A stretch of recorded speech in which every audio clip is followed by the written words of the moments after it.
কালিমার দাওয়াত দাও, তাদেরকে সত্যের পক্ষে ডাকো, তাদেরকে হক চিনাও, তাদেরকে বাতিল থেকে হকের পক্ষে আনাও। যদি বাবা তুমি যত বড় আলেম হও, যদি তাদেরকে হক না চিনাও, তারা যদি বেহকের মধ্যে চলে, জাহিলিয়াতের মধ্যে চলে, তারা যদি হারাম কায়দার মধ্যে চলে, তুমি বাবা হইয়া আলেম হইয়া যদি তাদেরকে না সামলাও, আল্লাহর কাঠগড়ার মধ্যে তোমাকেও দেশের মুহাম্মদের কাল্লা জানতে যাইতেছ, নিজের ঘরটা আগে সামলাও। গিয়া দেখো তোমার ঘরের মধ্যে তারা কালিমা পড়া মুহাম্মদের দলে ঢুকে গেছে। সুবহানাল্লাহ। তো আগে ঘর সামলাও, পরে আরেক বেড়ারে সামলায়ও। নিজের ঘর ঠিক করো, পরে এলাকা ঠিক করো।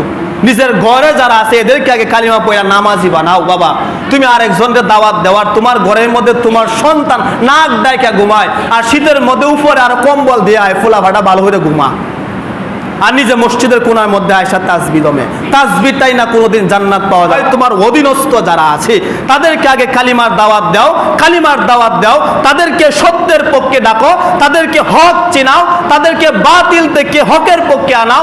যদি বাবা তুমি যত বড় আলেম হও, যদি তাদেরকে হক না চিনাও, তারা যদি বেহকের মধ্যে চলে, জাহিলিয়াতের মধ্যে চলে, তারা যদি হারাম কায়দার মধ্যে চলে, তুমি বাবা হইয়া আলেম হইয়া যদি তাদেরকে না সামলাও, আল্লাহর কাঠগড়ার মধ্যে তোমাকেও দাঁড় হতে হবে।